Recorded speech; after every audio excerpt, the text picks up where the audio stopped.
Untuk menjelaskan apa fakir miskin care. Jadi begini, saya cerita sejarah dulu sedikit ya. Dulu saya sering berpikir kenapa di Indonesia selalu terjadi yang namanya data fakir miskin semrawut. Nah, akhirnya saya pelajari, oh ternyata memang ada beberapa penyebab. Nah, berangkat dari sana saya mencoba, bisa nggak saya melakukan sesuatu untuk mengatasi masalah itu. Jadi masalah itu kenapa jadi concern saya? Karena masalah data semrawut itu merugikan fakir miskin yang asli. Nah, jadi di kita tuh ada istilah fakir miskin palsu.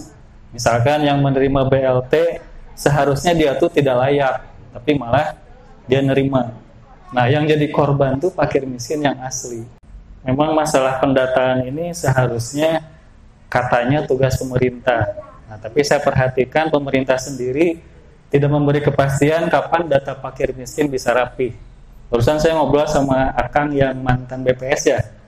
Nah, akhirnya saya berpikir, oh berarti kalau begitu tidak ada salahnya masyarakat melakukan pendataan sehingga nanti data itu diharapkan akurat. Nah, tujuan dari fakirmiskincare.com ini itu ingin membela fakir miskin yang asli supaya haknya tidak diambil oleh fakir miskin yang palsu. Dan mungkin mudah-mudahan kalau konsep pendataan ini bisa digunakan oleh pemerintah, saya berharap akan rapihlah data sehingga tidak ada lagi istilah pendataan yang semrawut. Jadi setiap fakir miskin yang didata itu saya buatkan rekening bank. Tujuannya supaya kalau ada yang mau sedekah berupa uang itu bisa langsung tanpa melalui saya. Nah, kemudian di sini jelaskan bantuan apa yang sudah diterima di pemerintah. Terus ada foto dan ada video. Nah, ini dua hal ini sebetulnya memperjelas data. Jadi kalau video itu kan sulit diedit, sulit dimanipulasi. Nah, kemudian saya ingin bantuan itu merata. Nah, jadi setelah memberi bantuan itu saya minta untuk menuliskan laporan di sini. Misalkan Kamis tanggal 21 Mei sudah ngasih apa. Nah, jadi ketahuan siapa yang sudah menerima dan siapa yang belum menerima. Nah, yang paling penting ini validator. Jadi siapapun bisa ikut mengkoreksi kalau data itu salah. Nah, selama ini di pemerintah itu tidak dipersilahkan masyarakat untuk ikut mengkoreksi. Sehingga yang terjadi adalah di saat kita melihat ada tetangga yang layak dan yang tidak, kita nggak bisa protes, kita nggak bisa ikut mengkoreksi. Nah, di konsep ini saya persilahkan, mangga sama-sama kita koreksi sehingga nanti hasilnya data bisa akurat.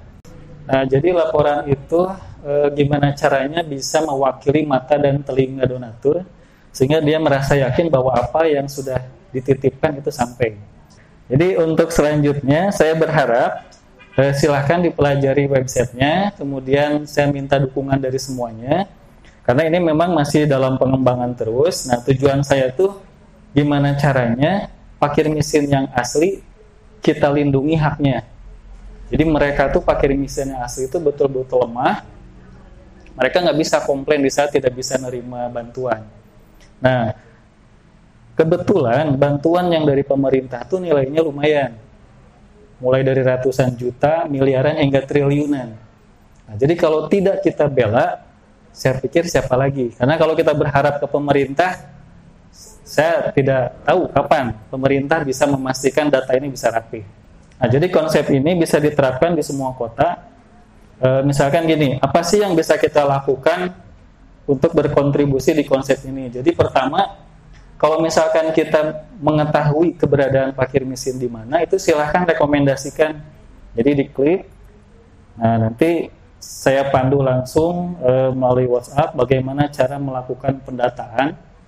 Terus yang kedua, kalau misalkan kita memiliki rezeki, silahkan dipilih. Misalkan mau berbagi makanan, berbagi uang. Nah, ini uang termasuk misalkan uang zakat kita gitu kan.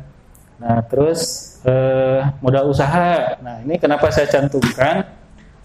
Dulu ada yang bilang begini, wah enak dong fakir miskinnya diogoh gitu, jadi dimanja. Nah, akhirnya saya buatkan fitur untuk modal usaha. Nah, terus berdasarkan jasa atau barang, misalkan kita nih di rumah punya barang bekas tapi masih layak pakai, itu silahkan. Misalkan seperti ini, kita mau ngasih makanan. Nah, kita klik di sini. Nah, kita memilih caranya, apakah makanan yang kita mau berikan tuh mau langsung kita berikan, atau mau melalui kurir, atau kita lagi di luar kota mau transfer, itu boleh. Jadi titip ke admin, nanti admin akan menyampaikan donasi kita tuh 100% tanpa potongan, hanya saja kita minta untuk membayar ongkos kurir. Begitu. Nah, tujuannya supaya sama-sama berkembang, karena kalau misalkan para pedagang dibantu UKM, nah nantinya tuh duafa yang memang dia ingin usaha itu bisa dikasih modal, dan nanti setelah duafanya punya modal itu dia bisa misalkan katakanlah beli franchise dari UKM. Nah, misalkan saya nih jualan roti gitu kan, nah, saya berdonasi ke sini, kemudian saya ingin buka cabang tapi saya nggak punya uang. Nah, makanya yang dimodalin tuh nanti duafanya. Saya sebagai yang sudah punya usaha, saya mendidik duafanya supaya jualan sama seperti saya. Nah, kita bikin mereknya sama misalkan. Jadi yang punya bisnis tidak usah mengeluarkan modal, dan yang fakir miskinnya pun ada yang membina. Menarik dari pembicaraan tadi atau dari presentasi tadi, emang sih sekarang itu ya di masyarakat itu emang benar gitu kan, yang namanya bantuan itu kadang beunghar kabere cenah miskin itu, bahkan kadang di depan mata saya sendiri emang seperti itu gitu. Dan emang sekarang namanya bantuan itu pahayang-hayang gitu. Nah, biar tidak seperti itu emang betul tadi data itu harus akurat. Saya waktu udah 2 kali bermitra dengan BPS tentang pendataan itu, emang dulu sih emang saya cuma ngedata doang gitu. Cuma diarahkan seperti ini udah seperti itu aja, nggak detail banget gitu. Tapi kayak tadi saya lihat di websitenya emang detail banget, bagus gitu. Nah, yang saya tertarik itu apa ya, bagaimana caranya bergabung, atau mungkin bagaimana caranya untuk membuat simpul lah gitu. Kan mungkin bagiannya kantornya ada di kota ya. Bagaimana kalau misalkan saya nanti buat simpul di sana kan? Oke. Jadi gini Kang, saya memang sangat berharap di tiap daerah tuh katakanlah ada pengelola. Nah, misalkan kayak kemarin saya ke Singaparna, ada yang siap mengelola daerah Singaparna misalkan.